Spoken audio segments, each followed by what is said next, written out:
Howdy folks, welcome back to Mingles with Jingles, episode, I don't know, 20 something, whatever. How are you doing? I've been having a bit of a stressful weekend. I have not been taking my own advice. And I've been attempting to play World of Tanks on a weekend during a special event without a platoon. It's been emotional. Yeah, I know. But I've been trying to do a review of this thing, if I can find it. The T-34-3, new Chinese Tier 8 premium medium tank. And yeah, just don't hold your breath waiting for the review of this thing. It's going to take a while. 3 days I've been playing this thing and I have not had one good game. By contrast,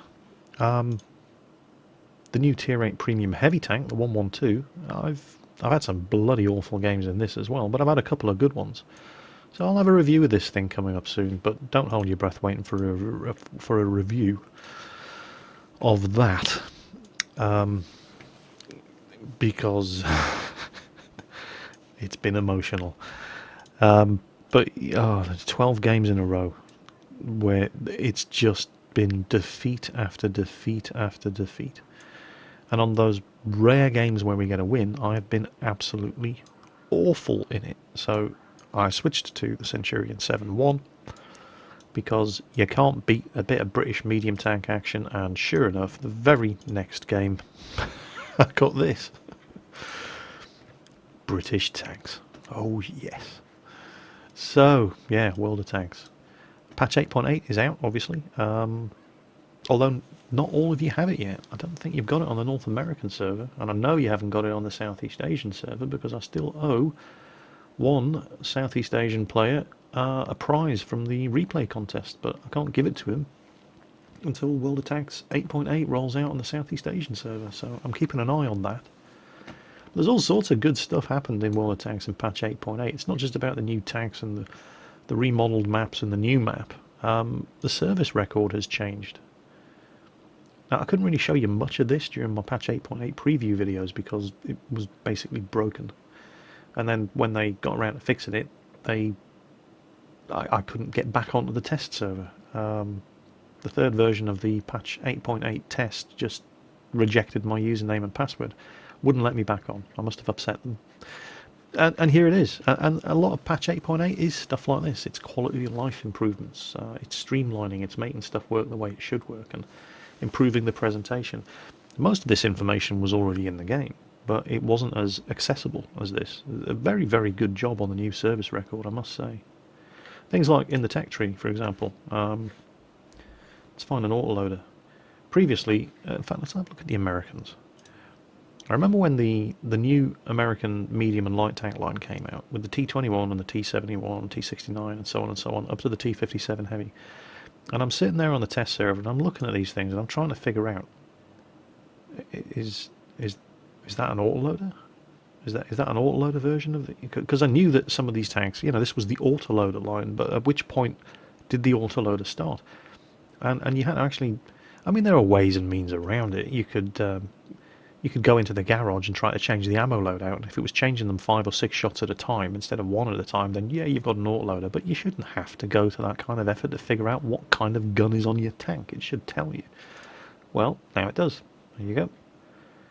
76mm M1A2 autoloader. See, if you went to the T21, 76mm gun M1A2. Not an autoloader. And I had to actually load this thing onto the T21, take it out and play it before I could figure out whether or not it was or wasn't an autoloader. Well, things like that. There you go. Magazine loading system. Little icon right there. So it's full of stuff like this that just makes your life easier. Service record is great. So there's my service record. Now, anybody who cares can look these stats up online anyway, but here it is. This is what it looks like in my service record in-game. 55.55% win rate. That's artificially inflated. I'm not really a 55% player. I just play in platoons with very good players, and they basically carry me along to victories. I'm more of a 53% win rate player. So don't pay too much attention to that. But there's some really, really interesting stats here. If you have a look at this tab here, Vehicles, there's some information here that will help you improve your play if you know how to analyze it. So if we sort things by average experience, and you can see, if I scroll all the way up to the top, well, there are a few statistical anomalies first. We're going to ignore the 3002M, despite the fact that I have 1300 average experience per battle in it, because I've only played one battle in it. I'm going to ignore the Comet as well. 19 games isn't a lot, and I just spam gold ammo out of the Comet. So again, the 1126 average experience per game in that is, yeah, it's again, statistical anomaly. Surprisingly, I'm doing very well in the AT7, and I don't really have much good to say about the British tank destroyer line. I really don't like them that much, and I don't remember doing especially well in the AT7. But you can't argue with the numbers. It's only 10 games, but in 10 games, I've got an average experience of 1038. Okay, I've only lost 2 of those games, so that's going to be a factor. But in 10 games, I've killed 14 tanks. That's not great, I suppose. But the damage done to the damage received ratio is very good. I'm doing 16,700 damage, and I'm only taking 8,300, so that's almost a 2-to-1 ratio. And it's the way that the new service record is presenting this information that makes it... Let's have a look, for example. Let's look a little further down. Here we go, the IS-6. So 26 games played in the IS-6 and 43 kills. I've only died 14 times. It's basically, if I'm on IS-6, it's basically saying you need to have 3 tanks for every Jingles in an IS-6 in order to balance things out, because I'm killing over 3 tanks every time I die in my IS-6, and I'm getting 1000 XP per game. So I'm doing well in the IS-6. I'm also doing surprisingly well in the T-30. I say surprisingly well because if anybody was asked to nominate their best Tier 9 tank destroyer, the T-30 probably wouldn't be on the list. Most people will go for the Object 704, maybe the Tortoise, definitely the Jagdtiger. Not many people would say the T-30, and yet, well, the kill ratio isn't amazing. 44 battles, 64 kills, but my death to kill ratio is pretty impressive. 64 kills and I've only died 17 times. That's 3.76. Also, the damage ratio. I've done 102,000 damage in that thing and only taken 43,000, so that's not bad. And again, nearly 1,000 XP average per battle. What else do we have? Let's have a look. Ah, yes, here we go. The M48 pattern. And this is what I'm talking about, using these statistics to identify where you need to do better and what you're doing wrong. The M48A1 pattern. Now, I just don't like Tier 10 games. In fact, if you look at my statistics page, you will see that I've only played 327 Tier 10 matches, as opposed to 2,204 Tier 8 matches, or nearly 2,000 Tier 5 matches. Most of my games range between Tier 5 and Tier 9. And I just don't like Tier... It's not that I don't like Tier 10 machines. There are some very, very, very good Tier 10 machines out there. In fact, most of them are very, very, very good. I just don't like Tier 10 matches. And unfortunately, that's what you get when you're driving Tier 10 machines. And the pattern is a great tank, but I'm just not doing very well in it. The first couple of games I played in the machine were, well, fantastic. And I haven't enjoyed a game in it since. I've played only 28 games in the pattern. I haven't had it that long. And statistically, again, 60% win rate. Seems like I'm doing really well, but that's not me. That's my platoons and my teams carrying my sorry ass to victory. Hit ratio, very, very good. I'm hitting targets in this tank. I am doing damage in this tank. I've done 52,000 damage in 28 games. That's okay. That's almost a 2,000 damage per game, including those games that I've lost. And I've lost 40% of the games that I've played in this thing.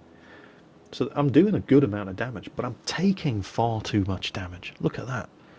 52,000 damage done. 44,000 damage received. That's almost 45,000. That's just too much. I'm playing this thing too aggressively, and I'm getting the crap kicked out of me because of it. That damage ratio of 1.16 is far too low. The number of damage done needs to be much higher. Well, actually, no, the number of damage done is all right. It's nearly 2,000 damage done per game, including those games that I've lost. But the damage received is far too high. I need to chill the hell out driving the M48 pattern and not be so aggressive. And it's little things like this that the information that was not presented this way before, that the statistics screen in World of Tanks was largely meaningless because it just didn't really. It showed you things like how many kills you had, and it made you feel good that I've done this much damage and I've done that many kills and I've only played this many games in it. But it didn't really do anything useful to show you how you could improve your game, and the new statistics screen does. There's one other thing. Oh, this just doesn't make sense. T-25-2, American Tier 7 turreted tank destroyer. It's a pile of crap. It really is. It's basically just a nerfed Hellcat. I mean, the Hellcat at Tier 6 is fantastic. The T-25-2 is just bigger, it's slower. There is no real difference in the 90mm gun it gets over the 90mm gun that the Hellcat got, only now this is a tier higher and it's having to use that gun against E75s. It's not a great machine. Quickie Baby hates it as well. And yet, in 86 games in my T25/2, I have killed 120 enemy tanks. And I've only died 45 times. That's a very, very good destruction ratio. The damage ratio as well. 111,000 damage done to 48,000 damage received. I've destroyed a maximum of 8 enemy tanks in one game in this thing. Actually, I think I've done it in 2 games. My average experience per battle is not bad. Remember, it's only tier 7, 728. And I'm doing an average of 1,300 damage every time I take this thing out. If you look at my awards, I got my first ever Bolter's medal on this thing, and I've done it twice. And I hate it. I absolutely hate that machine. I hate it so much. I played, I don't know, 80 games in it, sold it out of frustration and, hate, and never really looked back. And then for some reason, a couple of weeks back, I looked at the stats and I thought, you know what, I've done really well in this thing. I'll give it another go. Bought it again, played about 5 games and thought, no, had enough. Sold it again. Despite the fact that my stats in it are really, really good. But I don't think they're good enough to make me buy it a 3rd time. And it's funny how you can do so well in a machine that you hate so much. And then at the same time, you can be doing so poorly in a machine that you absolutely love. It's World of Tanks for you. Bizarre. And yet I will keep playing the M48 pattern because I think it's a great tank, even though I'm not doing very well in it whatsoever. Wild Horses couldn't make me buy the T25-2 again, despite the fact that I do incredibly well in it. Go figure.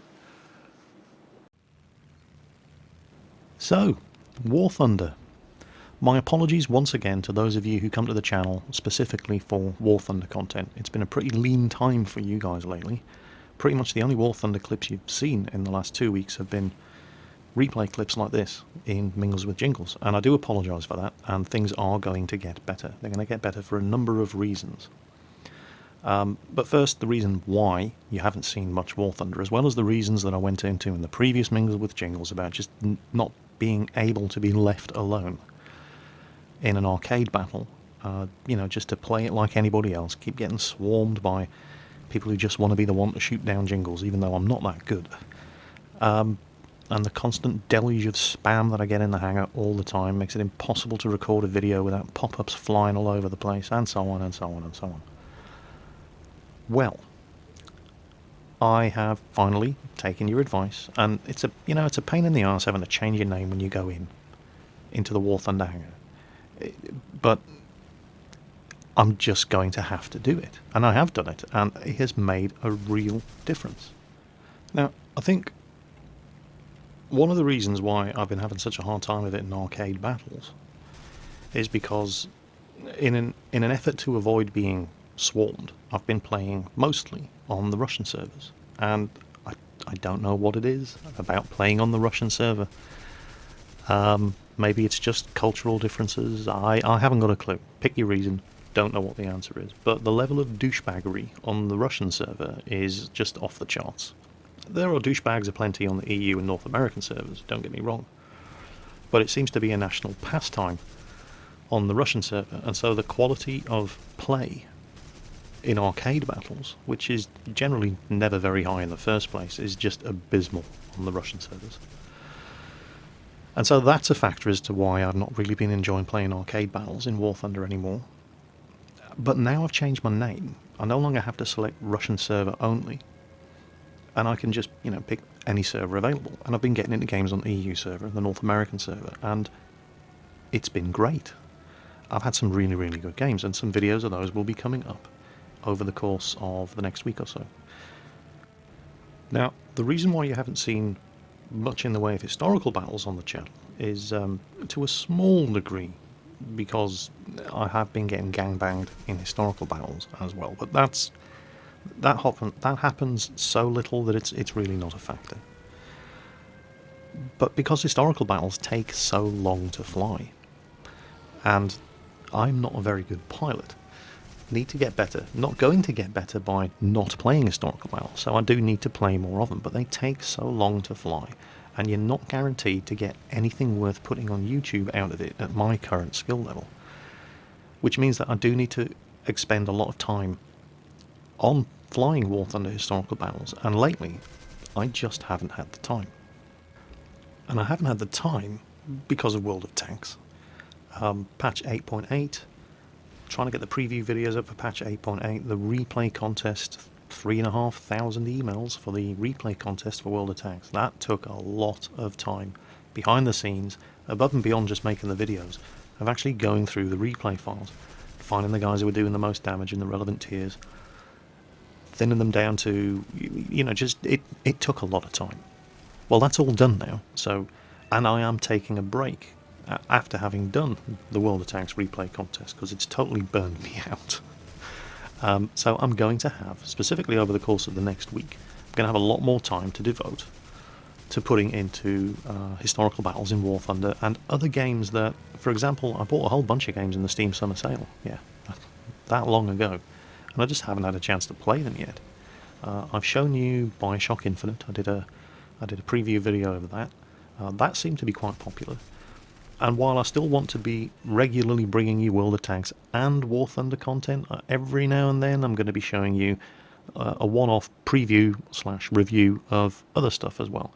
And now that the whole World of Tanks replay contest thing is behind me, I now have the time to do that sort of thing.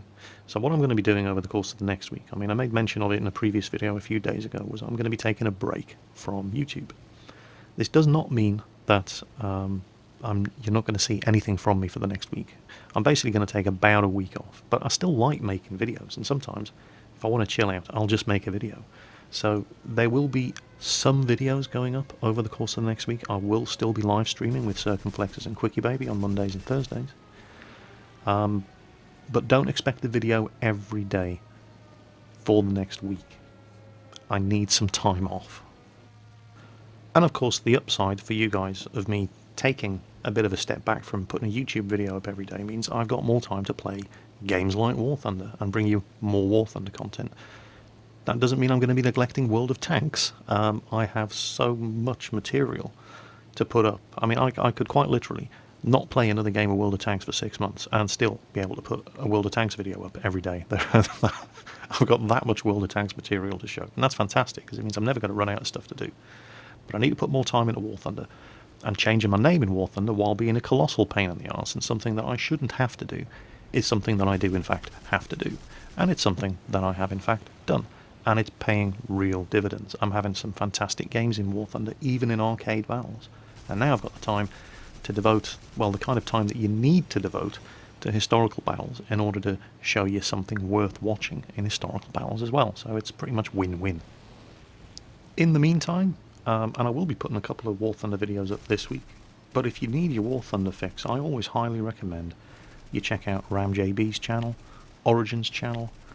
Side Strafe is getting monstrously addicted to War Thunder, and of course Krebs Coho, who is a better War Thunder pilot than I am ever going to be, and also does some ridiculously stupid and entertaining stuff. I watched him land a bomber on a destroyer in one of his videos. Yeah, that's right. He did manage to take it off again, but yeah. He does a series where it's just challenge Krebs. You challenge him to go and do some stupid shit, and he will quite cheerfully go ahead and do it. So yeah, you know, if you're desperate for your War Thunder fix, I'm going to be getting more into it. But in the meantime, RamJB, Side Strafe, Origin, Krebs. Next up, I got a personal message to one of my subscribers, and this is kind of weird because I don't actually know who you are. All I know about you is that your name is Brandon. I know that you love watching my videos, and hey, that's great. Please don't stop. I know that you also have a girlfriend called Sarah. Yeah, if your name's Brandon and you've got a girlfriend called Sarah, you're probably freaking out right now. How does he know these things? This is just a little message from Sarah. She totally gets that you love watching these videos on YouTube and you love playing, whether your games, whether that's World of Tanks, War Thunder, whatever, and she doesn't want to stop you from doing that. I mean, Sarah understands your love for the videos so much that she has even subscribed to the channel as well. And I guess all we're saying here is, just remember that Sarah's there. Okay, I don't know, if you're going to watch the videos, watch them with her. Try to include her a little bit more in what you're doing, because she does care a lot about you. And she's feeling a little bit neglected. So, in an ideal world, there would only be one Brandon with a girlfriend called Sarah watching this video, but I know that I've just totally messed up. There's probably 40 of you out there who potentially that message could be aimed at, and I've totally messed your shit up now. But trust me, if you're the Brandon with the girlfriend called Sarah that this message is aimed at, I'm pretty sure Sarah will let you know. There's a couple of questions that keep getting asked in the comments to not just Mingles but Jingles, but all sorts of videos that are put up, particularly my opinion on guns and firearms laws and the right to bear arms and so on whenever I put an airsoft video up. Guys, there are a couple of subjects that I am never ever going to talk about in a YouTube video about games. Politics is one of them. Religion is another one. Those are two subjects that I am just not going to touch with a 10-foot long pole. And it's not because I don't have anything to say about politics and religion. Anybody who knows me personally will know that I could talk about politics and religion for days without stopping. But it's because if you want people to turn into raving idiots in the comments of a YouTube video, then just mention politics or religion. And I can't stop you guys from talking about that sort of thing, and I gave up trying a long time ago whenever the arguments started happening in the comments, but I am certainly not going to add fuel to the fire. It's just not worth the effort. And it's a shame, because I would love to be able to have an intelligent discussion with you guys about matters like religion and politics and the right to bear arms in the USA, even though I don't live in the USA and it's got nothing whatsoever to do with me. I could talk about that sort of thing for hours on end, and I would absolutely love to have an intelligent conversation with you guys about that sort of subject. But I know I wouldn't get an intelligent conversation. Well, I would, but the intelligent conversation would be drowned out in the flood of garbage from all the idiots who, well, you know what it's like. You've seen the YouTube comments on countless videos just degenerate into pointless flame wars whenever somebody mentions politics or religion. And there's enough of that going on other channels, and there's plenty of it going on my channel as well, but I'm certainly not going to add fuel to the fire. So, sorry guys. And it's not really appropriate for a gaming channel anyway, which is effective. Let's not forget, we're here to talk about computer games, specifically wargaming computer games, tank games, flight sims, things like that. Maybe talk a bit about history, but I'm going to be leaving the politics and religion at home, because it's just not worth the pain that it produces in the comments. So, sorry folks, not on this channel. Been having all sorts of problems with patch 8.8 trying to get my mods to work. Stuff like the damage panel, which you can see down there in the bottom left of the screen, yeah, that works fine. But I couldn't get XVM set up the way I was used to. New version of XVM out for patch 8.8. And no matter how much I messed and tinkered around with the online XVM configuration tool, I just couldn't get it to save my changes. I know whatever it was I was doing wrong was probably something really simple, but I couldn't get it to work. And I really liked things like, there you go, the hit log. Sorry, the hit log that just popped up at the top of the screen, showing you all the damage that you're doing. I couldn't get the minimap mod to work. And I wasn't really interested in XVM so much for what most people get it for, showing the efficiency rating of all the players in the game on both teams. As you can see in this video, everybody's colour-coded by their efficiency rating. Sorry, colour-coded by their win rating.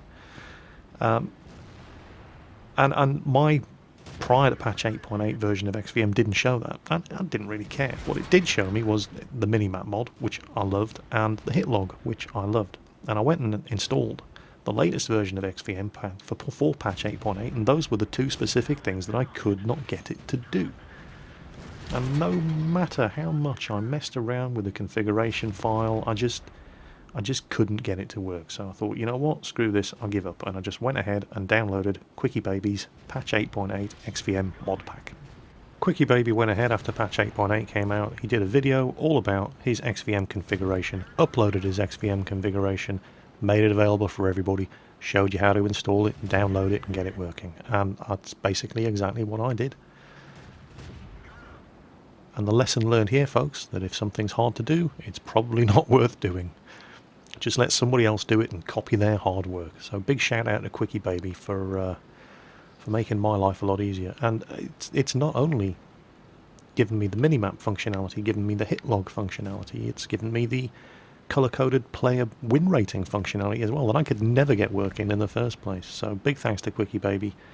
Link down below in the video description to Quickie Baby's XVM 8.8 mod pack video, which I basically just ripped off because I'm lazy and stupid and he'd already done the hard work. So why should I bother? So to those guys who keep asking, Jingles, oh, can we get a link to your XVM config? It isn't my XVM config, it's Quickie Baby's. If you want it, just go ahead, pop over to Quickie Baby's channel, click the link in the video description underneath this video, download his entire XVM mod pack, and give him a thumbs up for going to the trouble so that I don't have to. Not many actual questions from you subscribers in this week's Mingles with Jingles, and that's mostly because of the shitstorm in the comments of the last Mingles with Jingles. 80% of the comments in the previous Mingles were basically people saying, Jingles, just change your name, or words to that effect. So I couldn't find an awful lot of questions to answer in last week's Mingles with Jingles. But there was one. This is from somebody whose name I can't pronounce. And his question is, Jingles, in your experience, what's the best way to polish boots? Or is it always just better to get somebody else to do it for you? And in the finest traditions of the Mingles with Jingles video, I'm going to waffle on for great length without actually answering the question, while I just talk random bollocks about being in the military. First of all, it's always better to get somebody else to do it for you. But you better make damn sure they do a good job of it. Because at the end of the day, they're your boots. You're the one who's going to get it in the neck if they're not up to scratch. It's no good saying, oh, but I didn't polish them, such and such did. No, that's never going to work as an excuse. And it's one of the things that, when you're in basic training in the military, right, they're never going to actually spell this out for you. And it doesn't matter whether you're Army, Navy, Air Force, Marines, whatever. Basic training's basic training. The stress that they put you under, they might choose different ways of doing it, but they're all putting you under stress and seeing how you cope with not having enough time to do everything that you need to do. And one of those things is just basic kit maintenance, looking after your boots and your uniform. There's never enough time in the day to do it all, and some people just aren't good at polishing boots, and some people just aren't good at doing ironing. I was crap at ironing, and I hated doing it, but I was really, really good at polishing boots in basic training. And after the first couple of times you fall in for inspections in the mornings, and my boots are great, but my clothes up, the rest of my uniform was a bag of shit.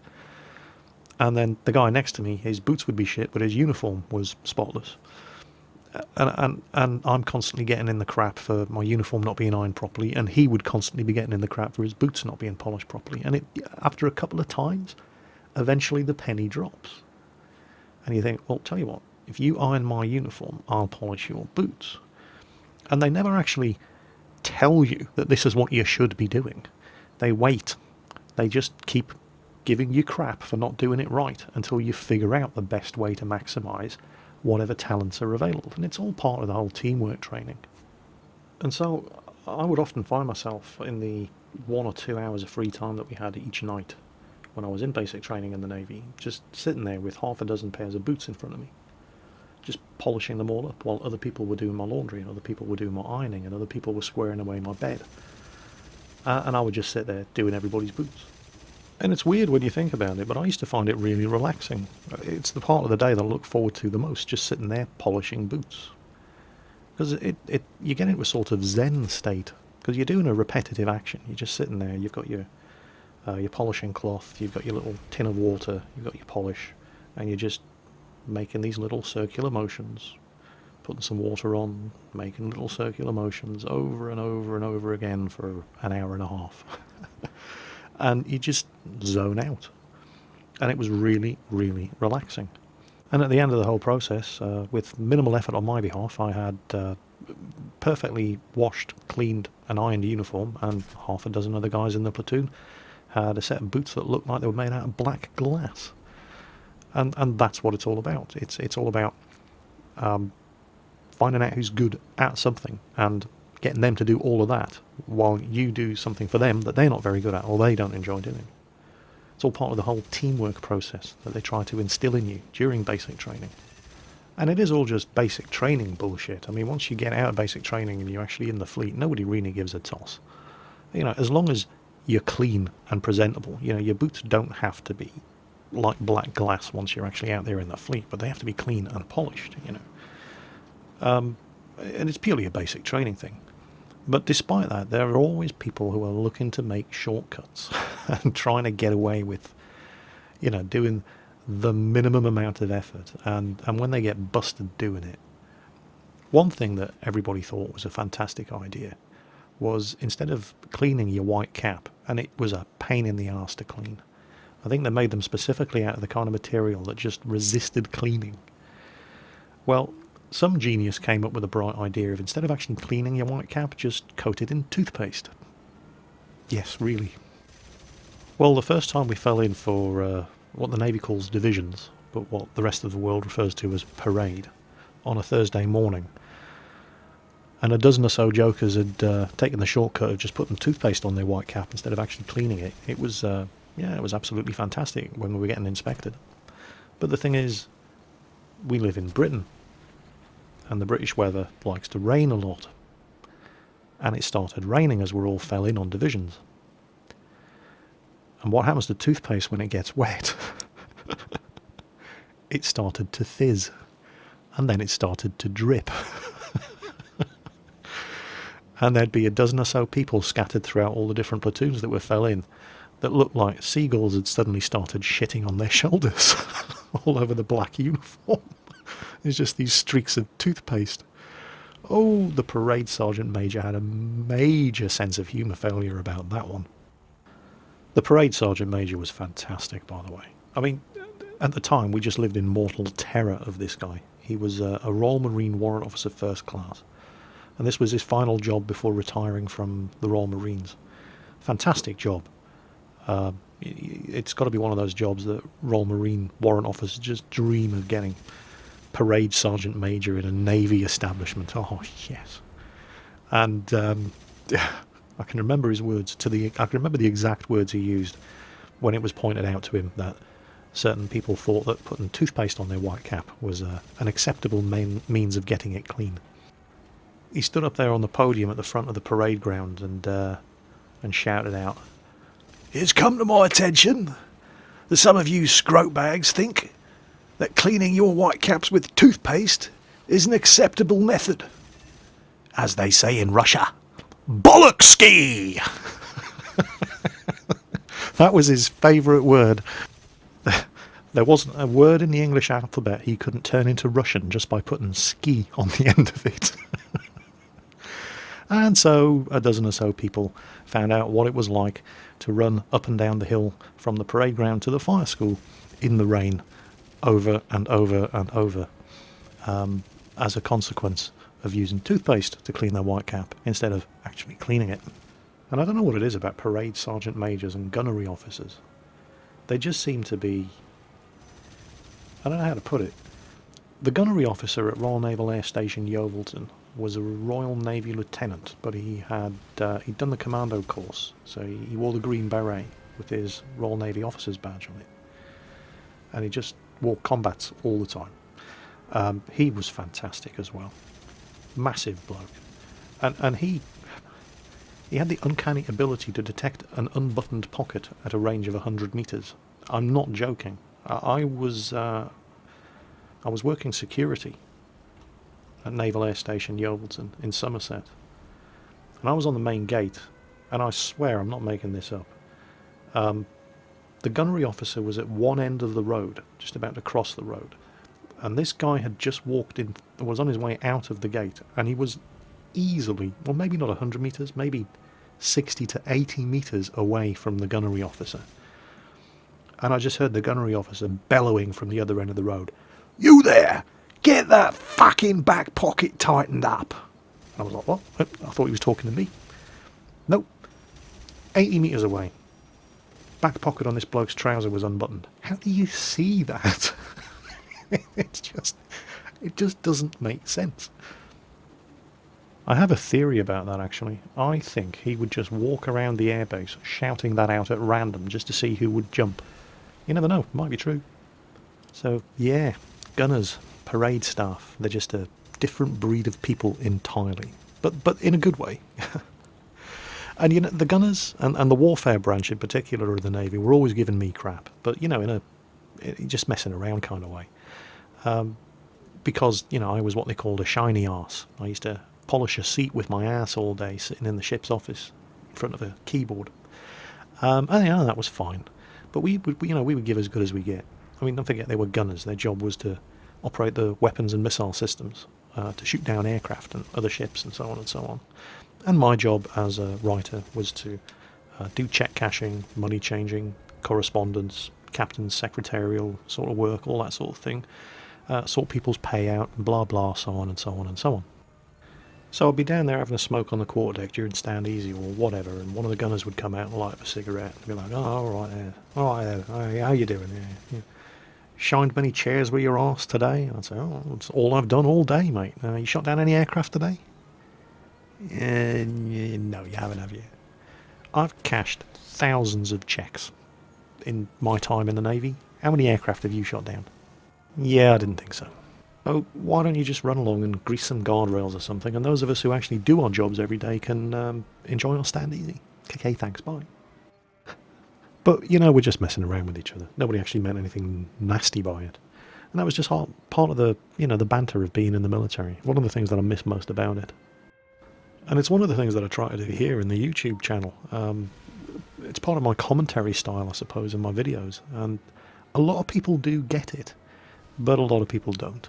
And so that's it for this week's Mingles with Jingles.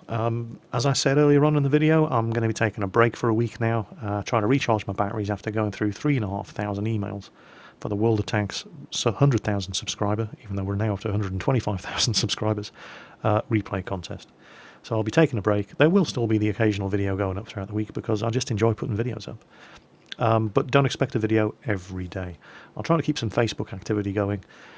And I will be back after, well, the next guaranteed definite video will be next week's Mingles with Jingles. So I'm going to chill out for a week, play some War Thunder, play some of those games I got during the Steam Summer Sale, get some videos made of those, and we'll see you next week. Take care, folks. Catch you next time.